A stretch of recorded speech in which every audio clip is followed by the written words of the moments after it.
noite, queridos irmãos, queridas irmãs. É na paz de Jesus que nós iremos fazer as nossas reflexões no início desta noite. E vamos nos espelhar em algumas obras de Chico Xavier, de Edivaldo, de Francisco de Assis, do Evangelho segundo o Espiritismo, o Livro dos Espíritos, para que a gente possa, com estas obras, fazer uma reflexão pautado nas nossas preces que temos feito constantemente, elevando os nossos pensamentos a Jesus, pedindo que nos ampara neste mundo de provas, de expiações, e que estamos passando por um período de transformações planetária e que nós pedimos sempre o amparo da espiritualidade nesse processo, que nos ensina, que nos orienta, que nos guie. E mesmo através do estudo constante do Evangelho, do Livro dos Espíritos, para que nós tenhamos a clareza desse movimento de regeneração. Então vamos hoje fazer um pouquinho das reflexões neste contexto, né, que nós vivenciamos de provas e expiações, passando por este período regenerativo. Então, sobre o amparo de Jesus, seguimos em evolução, nos regenerando. Este é o nosso propósito de hoje, espelhado nestas obras.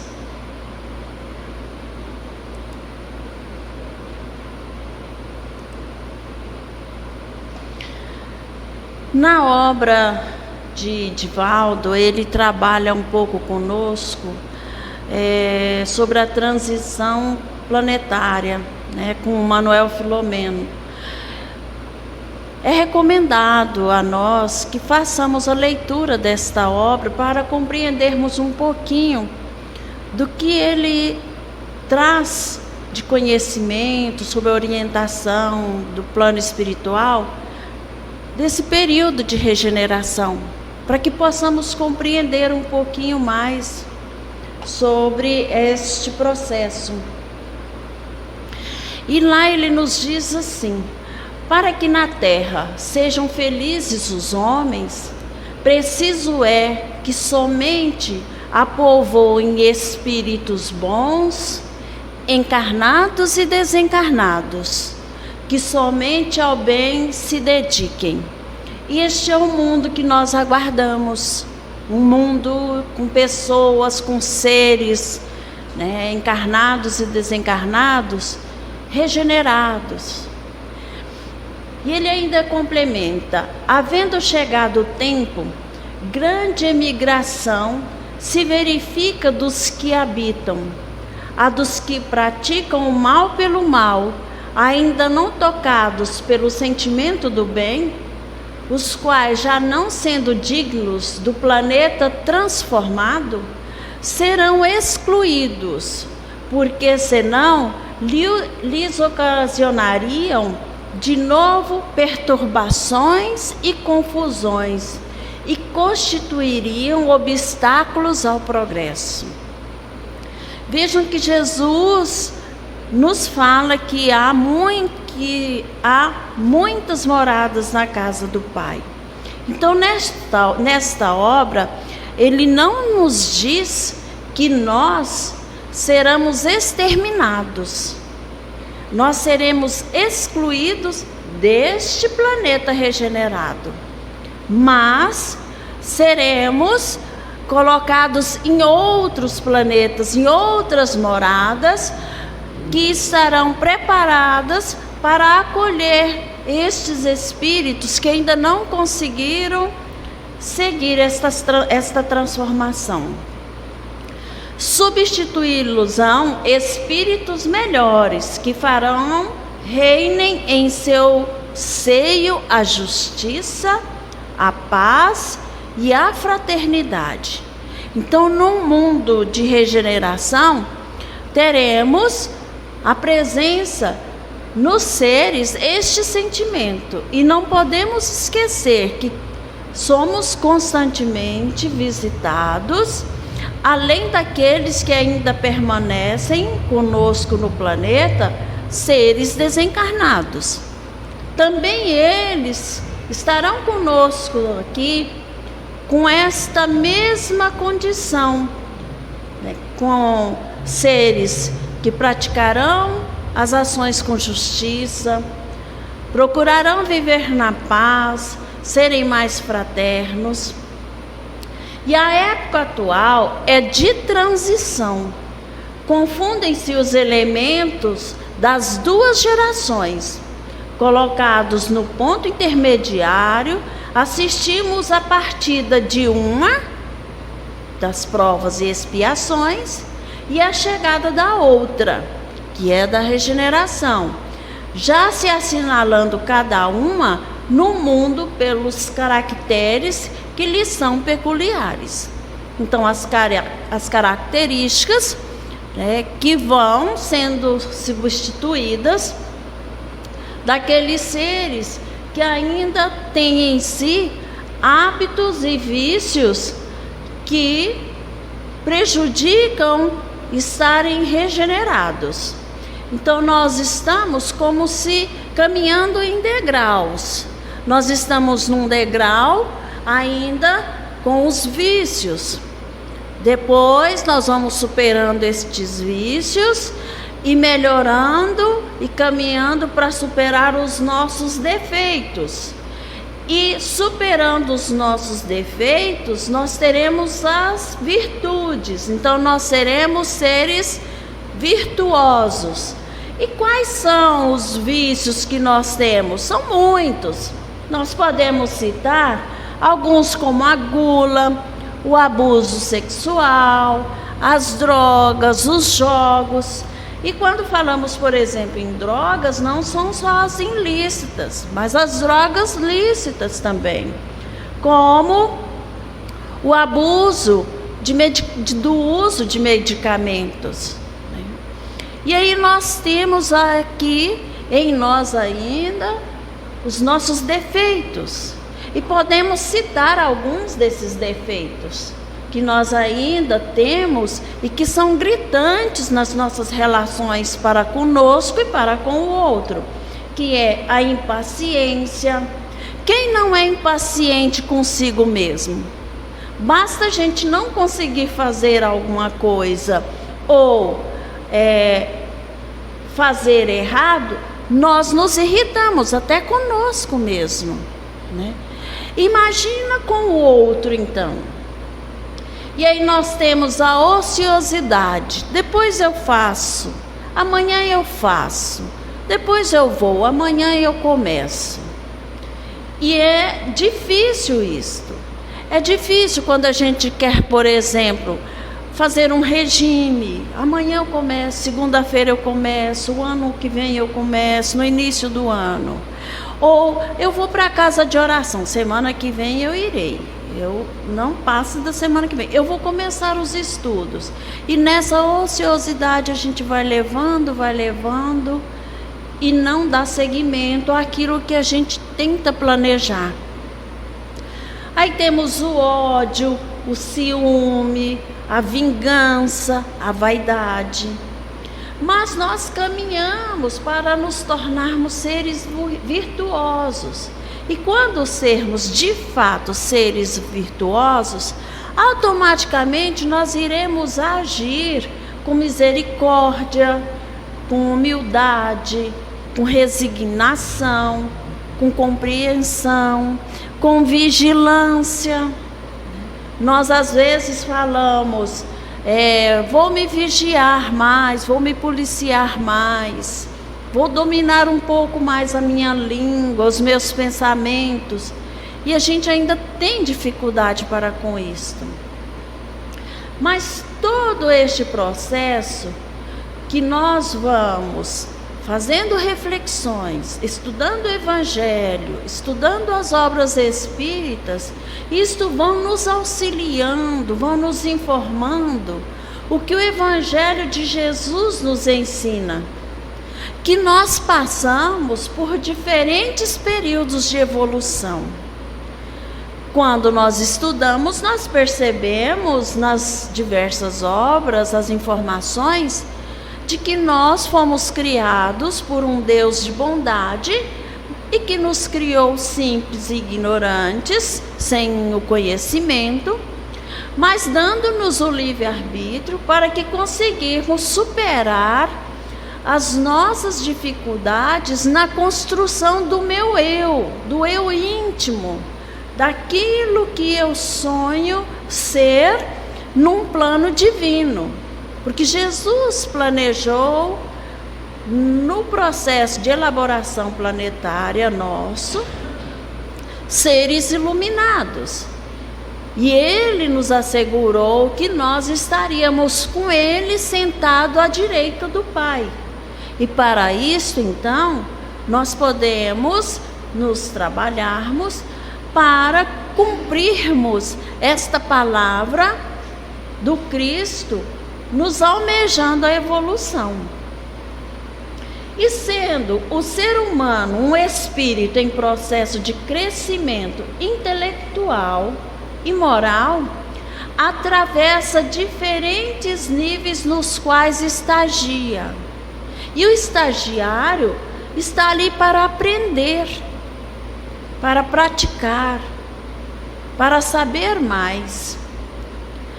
A fim de desenvolver o instinto, logo depois a inteligência, a consciência, rumando para a intuição que será alcançada mediante a superação das experiências primaveris, as experiências primeiras. As experiências primeiras, tanto nossa quanto a experiência das primeiras condições do nosso planeta.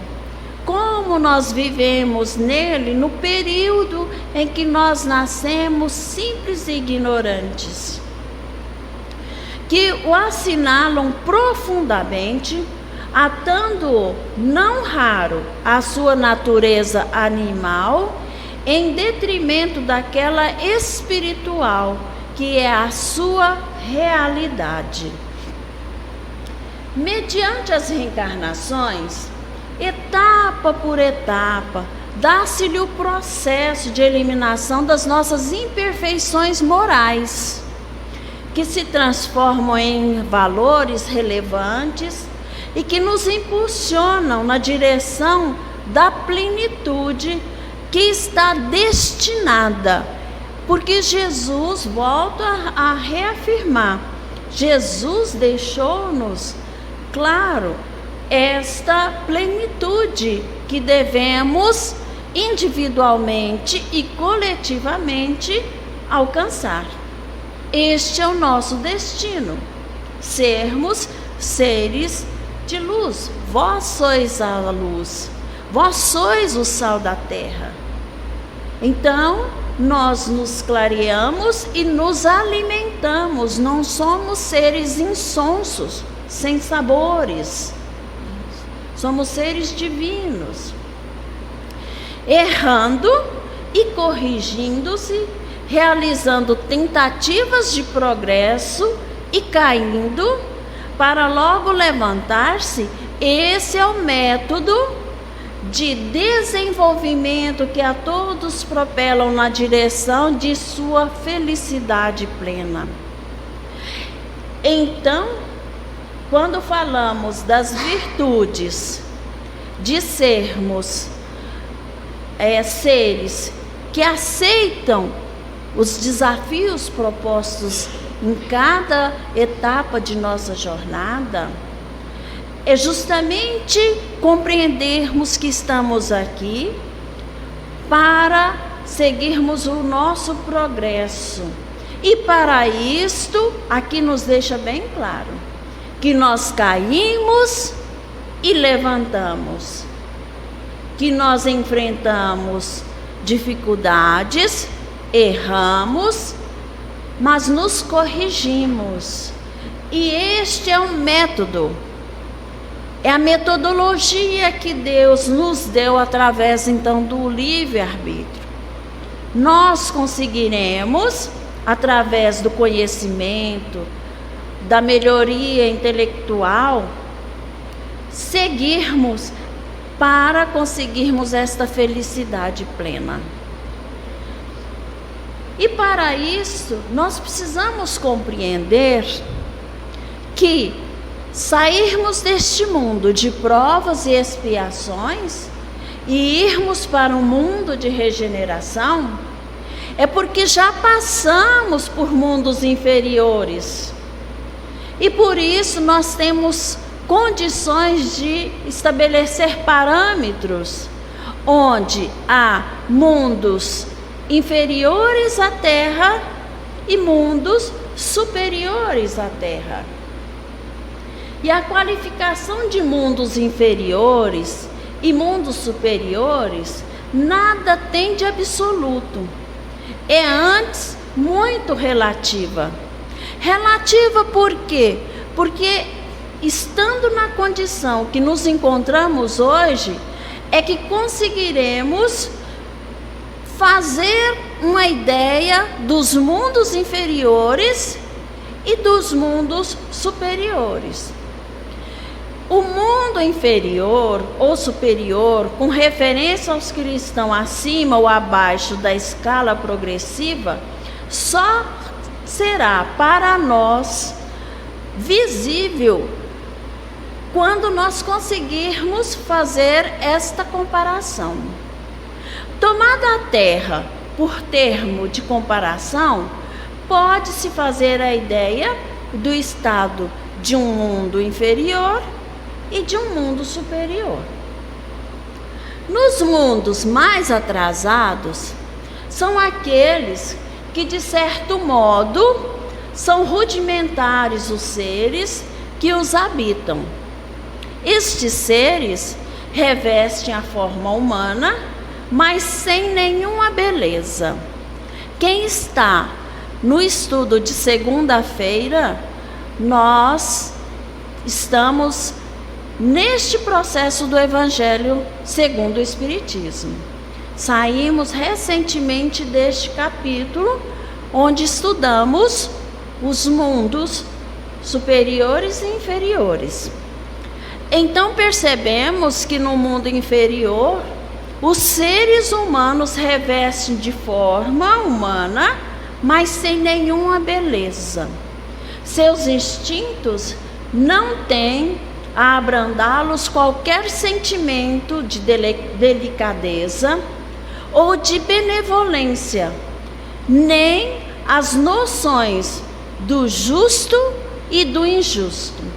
Por que que eles não têm esta noção como nós já temos? Porque eles não vivenciaram ainda mundos superiores a este deles. Eles só têm como conhecimento, como referência, este mundo o qual eles ainda o habitam. A força deles bruta é. Entre eles, esta é a única lei. Ainda podemos perceber no nosso mundo fases tão delicadas de seres que pensam olho por olho, dente por dente, bateu, levou, porque nós ainda temos influências dos mundos inferiores, vivendo no mundo de provas e expiações, caminhando para esta regeneração. Então não são mundos fragmentados, é um processo. Um está ligado ao outro. E à medida que nós vamos utilizando a metodologia de nos melhorarmos, de seguirmos o processo evolutivo, nós vamos desligando de um e vivenciando o próximo. Deus, entretanto, a nenhuma de suas criaturas abandona, no fundo das trevas da inteligência. Aqui podemos compreender que não há nenhum ser da criação divina condenado a padecer no fogo do inferno. No qual nós estamos presente, nós temos referências importantes para compreendermos esta nossa mudança, onde há o mal, e compreendemos que com o mal há os sentimentos do bem. Nós temos a noite, mas somos admiradores da luz. Nós temos as doenças, mas para apreciarmos a nossa saúde. Naqueles outros não há necessidade desses contrastes, porque o ser não dá conta de fazer esta referência. Intelectualmente e moralmente ele não tem parâmetros de referência. Então ele ainda encontra-se em dificuldades. Mas nem todos lá estão no mesmo nível, como nós também aqui não estamos todos no mesmo nível, porque senão não haveria condições de aprendizagem. Nós vamos aprendendo um com os outros, sejam aprendizados com os estudos de obras dos benfeitores, dos encarnados, dos amigos da família. Nós temos também nestas relações informações importantes para o nosso aprendizado. Nos mundos que chegaram a um grau superior, as condições da vida moral e material são muitíssimo diversas das que da vida da terra. Como por toda parte, a forma corpórea aí é sempre a humana, mas embelezada, aperfeiçoada e, sobretudo, purificada.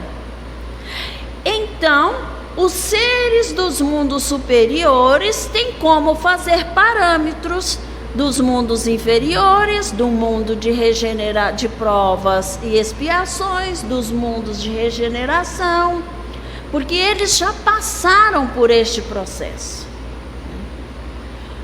O corpo nada tem da materialidade terrestre e não está, consequentemente, sujeito às necessidades, nem às doenças ou às deteriorações que a predominância da matéria provoca. Como espírito humano, temos maior dificuldade para compreender os mundos superiores, porque ainda não tivemos o acesso lá. Ele foi bastante engenhoso para pintar o homem, foi bastante engenhoso para pintar os tormentos do inferno, mas nunca pôde imaginar as alegrias do céu. Por quê? Porque sendo inferior, só há experimentado dores e misérias, jamais entreviu as claridades celestes. Não pôde, pois, falar do que não conhece. À medida, porém, que se eleva e depura, o horizonte se lhe dilata e ele compreende o bem que está diante de si, como compreende o mal que lhe está atrás de si. Nos mundos de expiações e de provas, a doutrina nos diz e nos ensina que a terra é como um ponto de socorro, uma escola, e seus habitantes estão buscando tanto a evolução moral quanto a evolução intelectual, porque nós temos em obras já psicografadas e que nos ensinam dos seres que estiveram presentes aqui conosco, que evoluíram intelectualmente, mas que não conseguiram evoluir moralmente. Então eles se fizeram presentes aqui conosco até desenvolverem a parte moral. Temos como exemplo na obra Os Exilados de Capela. Atualmente está ocorrendo a transição planetária, ou seja, o planeta está deixando de ser de provas e expiações para se transformar em um mundo de regeneração. Que vos direi dos mundos de expiações que já não sabais, pois basta observar onde os habitam. A superioridade da inteligência em grande número dos habitantes indicam que a Terra não é um mundo primitivo, destinado à encarnação dos espíritos que acabaram de sair da mão do Criador, ou seja, aqueles que ainda são simples, sem conhecimento. As qualidades inatas que eles trazem consigo constituem a prova de que já viveram e realizaram certo progresso. Mas também os numerosos vícios a que se mostram propensos constituem um índice de grande imperfeição moral. Isto é ainda um mundo de provas e expiações, né? As raças que chamais de selvagens não são formadas de espíritos que apenas saíram da infância e que na Terra se acham, por assim dizer, em curso de educação para se desenvolverem pelo contato com espíritos mais adiantados. Então é importante quando Deus oportuniza essa miscigenação de seres em um mesmo planeta, para que a gente consiga obter aprendizagens um para com os outros. E sem percebermos, muitos de nós vamos evangelizando irmãos que ainda se encontram numa condição inferior e vamos recebendo ensinamentos dos irmãos que se encontram numa condição superior a nós. E é esse dar e receber que vai transformando o nosso planeta. E quando falamos da prova e expiação, paramos para analisar as nossas condições, as experiências que nós vivenciamos enquanto encarnados neste planeta Terra.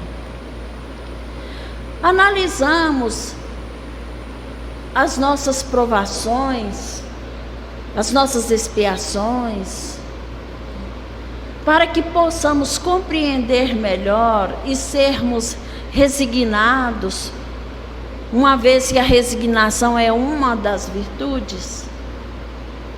A provação é a luta que ensina ao discípulo rebelde e preguiçoso a estrada do trabalho e da edificação espiritual. A expiação é a pena imposta ao malfeitor que comete um crime, ou seja, as provas são como obstáculos, são como testes que impulsionam o espírito para o progresso. As provas são como estes obstáculos que, além de serem concebidas por Deus, elas os motivam a vencer as más tendências. E na maioria das vezes, são os espíritos que escolhem e fazem o acordo com as suas possibilidades para passarem por tais provas. E quando chegamos aqui, não as aceitamos, renegamos, reclamamos, e muitas vezes são escolhas nossas.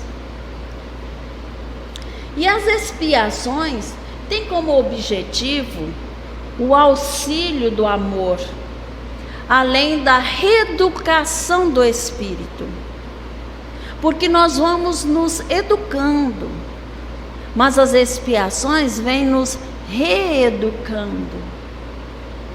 Entretanto, lembre-se que Deus não pune, nem condena, porém, utiliza esses mecanismos, já que espíritos apresentam dificuldades de compreender o que seria mais útil para o seu progresso. Então, precisamos compreender que as dificuldades que nós enfrentamos são obstáculos que nos auxiliam no nosso progresso. Em face das situações críticas pelo carreiro carnal, e eu fiquei analisando esse termo que Divaldo coloca na obra,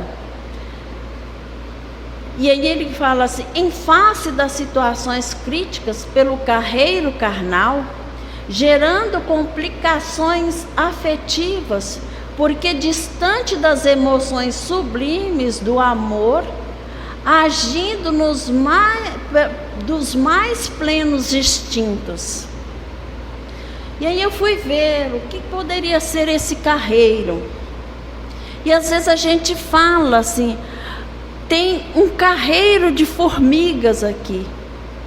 E elas vão automaticamente, aquele monte de formigas por um caminho. E aí a gente chama aquilo de carreiro, segundo o dicionário. Então ele coloca: em face das situações críticas, pelo carreiro carnal. Então pelas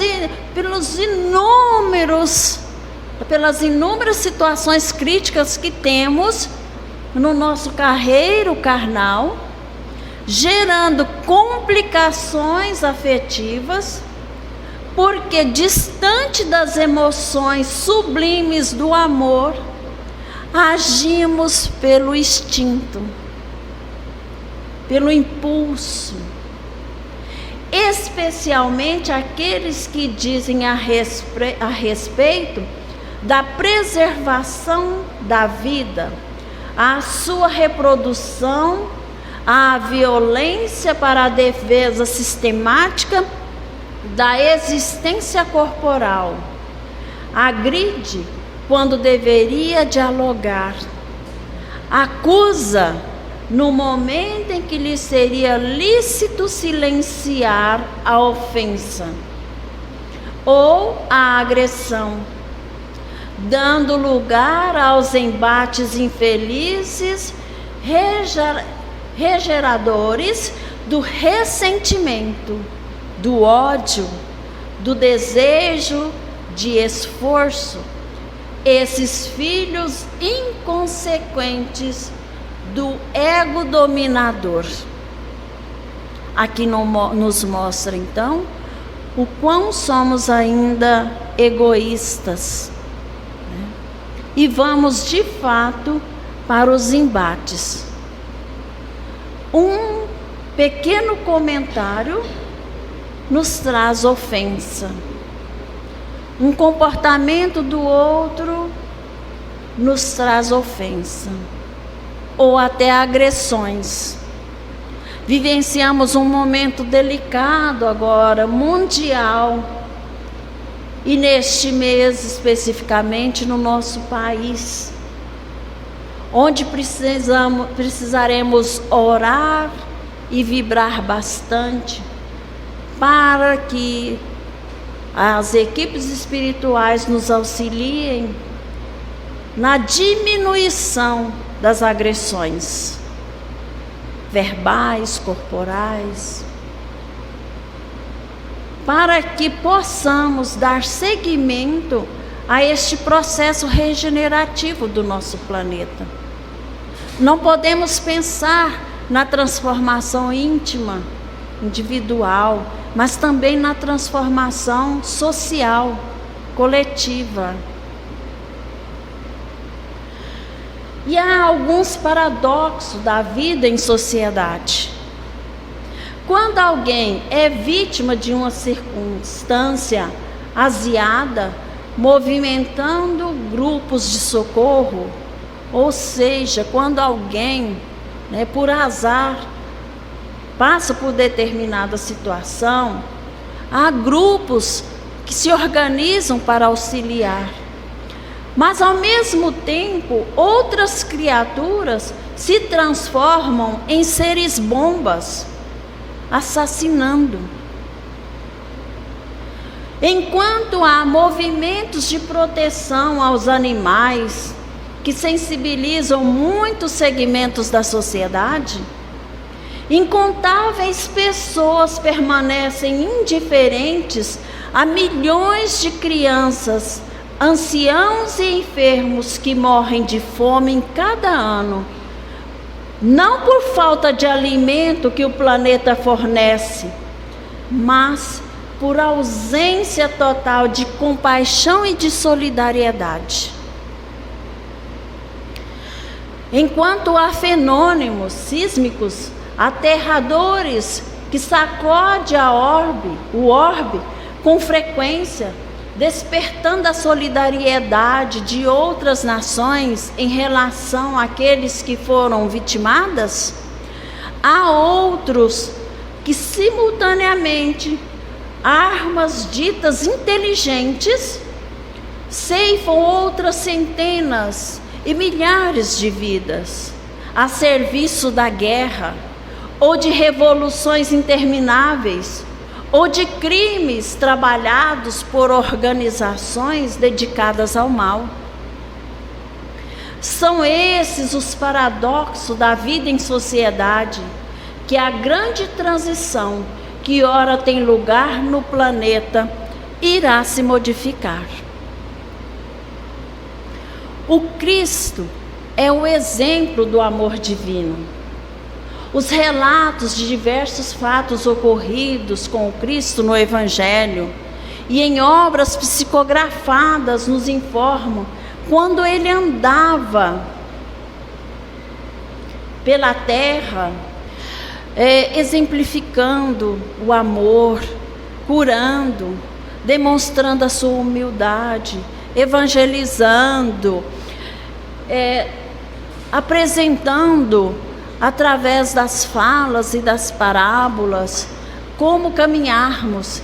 Este é o exemplo, é a referência de Deus através do Cristo aqui conosco. E Ele é a figura paterna que temos aqui, que nos apresenta o quanto ainda somos seres inferiores e que precisamos, através dos nossos ensinamentos, dos nossos aprendizados e, sobretudo, do exemplo dele, que teve o seu infinito amor, que foi toda bondade, que foi toda humildade, que trabalhou conosco, que foi o mensageiro do Pai. Ele é o caminho, Ele é a verdade, Ele é a vida. Então não conseguiremos ir para um mundo de regeneração se não trilharmos este caminho. E o impossível do progresso, porém, inarredável. Não conseguimos tirar esta condição da nossa vida, da nossa existência. É uma necessidade que temos, que apresenta a libertação de nossas almas, das nossas amarras, do que temos ainda retido como retaguarda de nós mesmos. E ainda Divaldo nos fala que tudo isto está ante ao deutropismo que o fascina e termina por arrebatá-lo. E eu novamente recorri ao dicionário. O que seria o deutropismo? E na religião nos diz que é a disposição que impede o ser humano para uma divindade. para a procura do divino. Então nós temos esta dificuldade, justamente pelas amarras que temos em nós ainda. Então não é fácil passarmos pelo processo de mudança, mas ele é necessário e se dará em algum momento, porque é a lei natural do progresso. Além das citações anteriores, ainda buscamos um pouquinho da referência de Santo Agostinho, que relata sua trajetória e traz em si o exemplo benéfico para nós.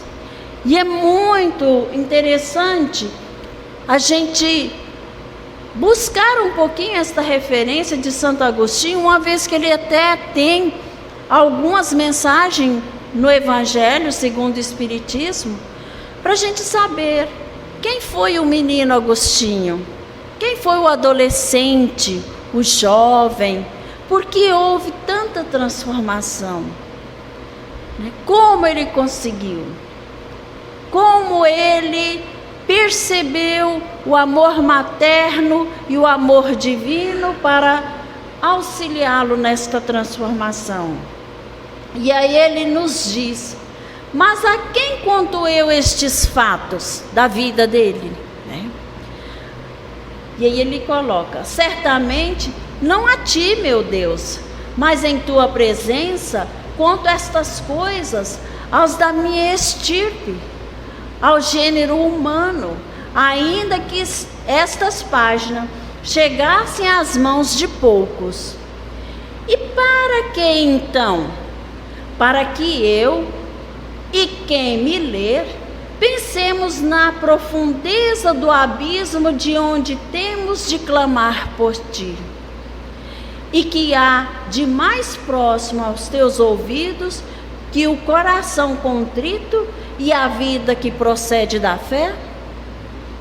E ele ainda num outro momento ele nos diz: ninguém faz o que faz contra a vontade, mesmo que seja bom o que fez. Então eu preciso me dispor, eu preciso me doar, porque fazer por fazer não terá resultado para mim, não vai acoplar em mim virtudes. Então não adianta eu fazer algo contrariado, não adianta eu vir à casa de oração por um dever, vir por vir.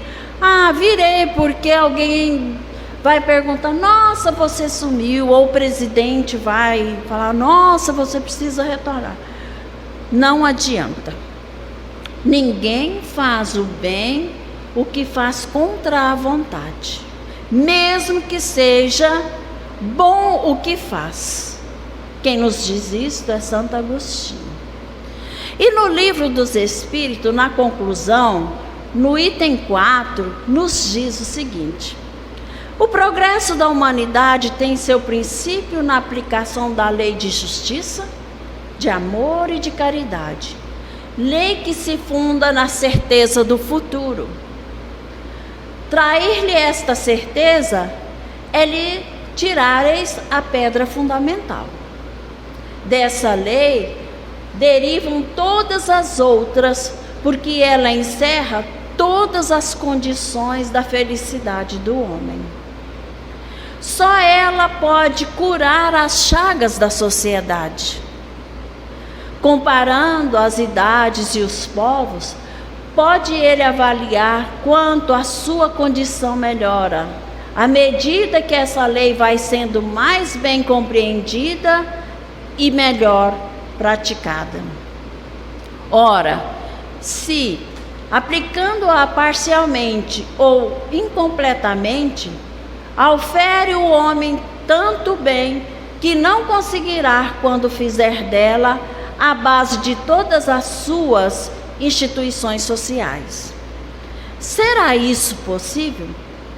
Certo, quando desde que ela já deu 10 passos, possível lhe herdar 20 e assim por diante.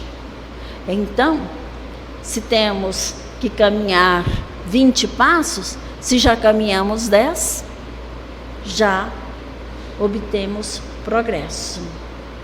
Ainda nos diz no item 5, na conclusão do Livro dos Espíritos: por meio do Espiritismo, a humanidade tem que entrar numa nova fase, a do progresso moral, que lhe é consequência inevitável.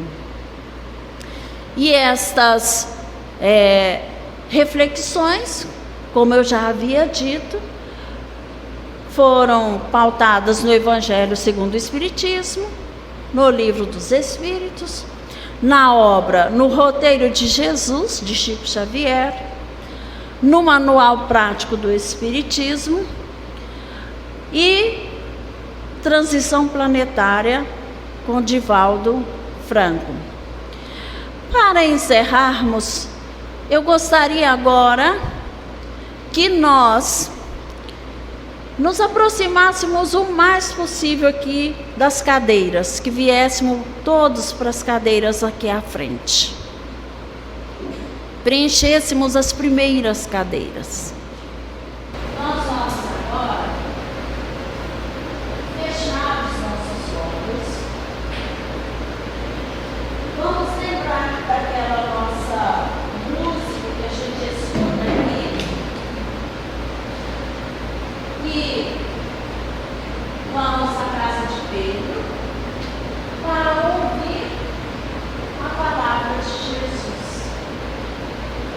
Então vamos nos imaginar na casa de Pedro, fechando os nossos olhos e na presença de Jesus,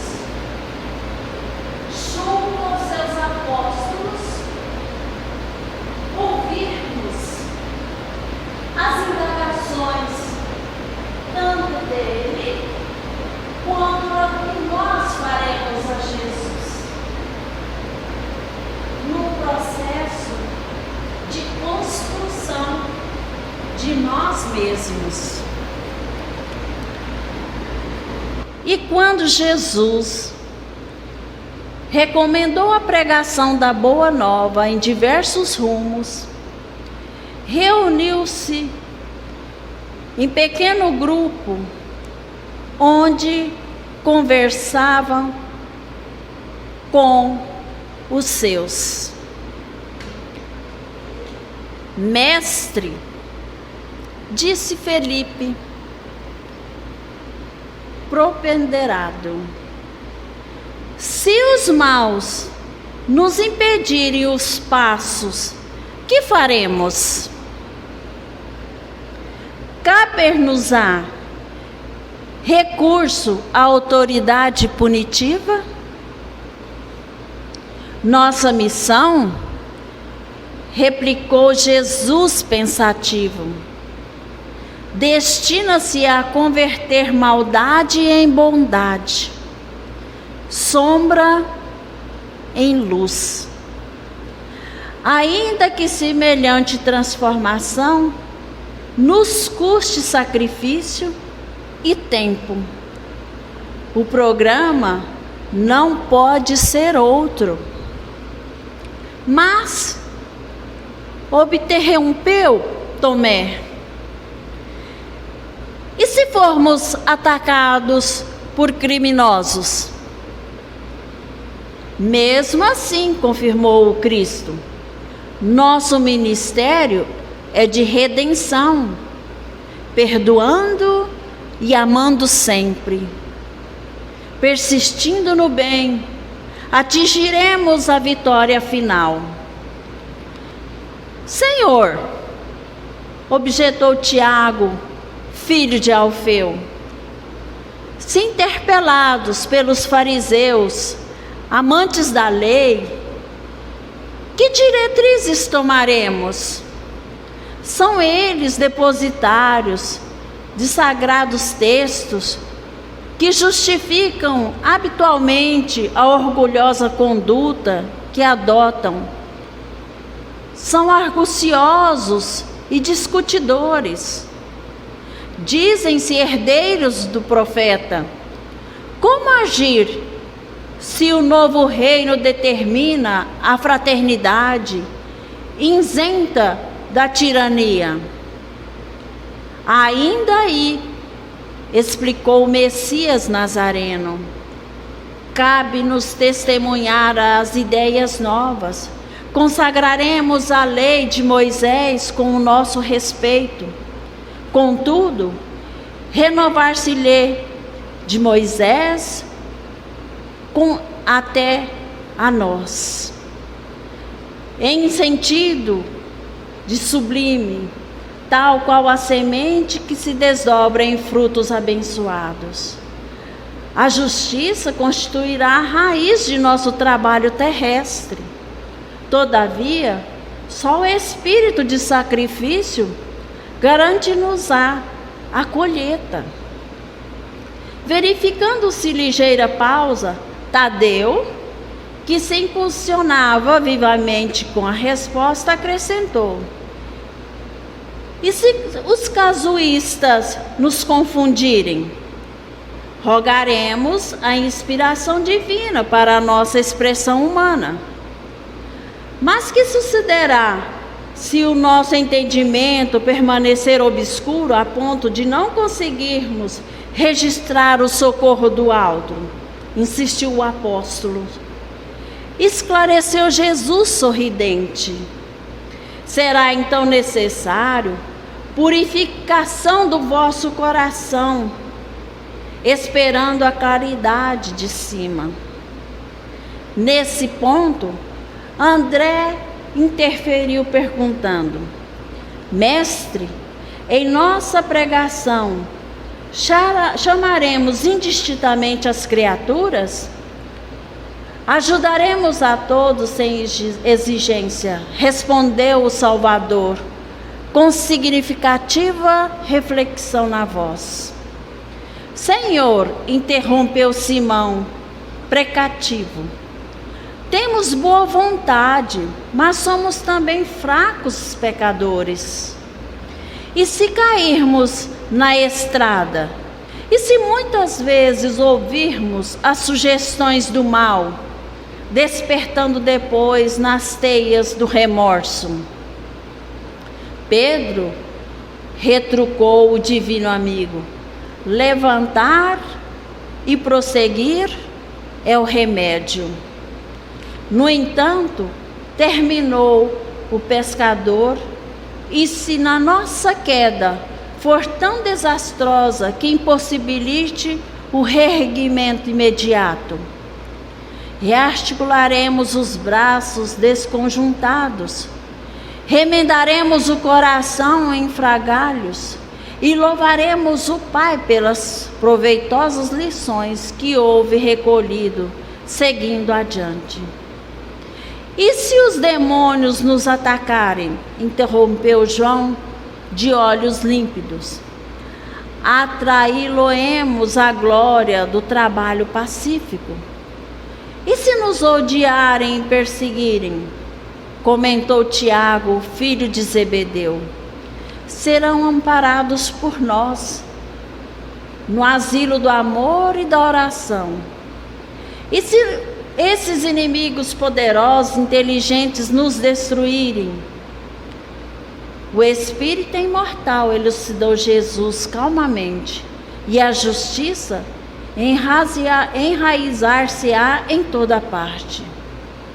Foi então que Levi, homem prático e habitual à estatística, observou prudente: Senhor, o fariseu, baseado na sua instrução, o saduceu possui rolos preciosos e que recorrerá na propaganda dos princípios que abraçam. O gentil, sustentando as suas escolas, conta com milhares de pergaminhos arquivando pensamentos e convicções dos filósofos gregos e persas, egípcios e romanos. E nós? A que documentos recorreremos? Que material mobilizaremos para ensinar nosso nome do Pai, sábio e misericordioso? O mestre meditou longamente e falou: Usaremos a palavra quando for necessário, sabendo, porém, que o verbo degradado estabelece o domínio nas perturbações das trevas. Vale-nos-emos dos caracteres escritos na extensão do reino do céu. No entanto, não ignoraremos que as praças do mundo exibem numerosos escribas de túnicas compridas, cujo pensamento escuro fortalece o império da incompreensão e da sombra. Utilizaremos, pois, todos os recursos humanos no apostolado, entendendo, contudo, que o material precioso da exposição da Boa Nova reside em nós mesmos. O próximo consultará a mensagem do Pai em nossa própria vida, através de nossos atos e palavras, resoluções e atitudes. E ouvir o Mestre não é fácil para nós. Então, Jesus nos auxilia também neste aprendizado, de sabermos fazer a leitura da Boa Nova através dos vossos ensinamentos e na leitura deste mundo que criaste para nos acolher.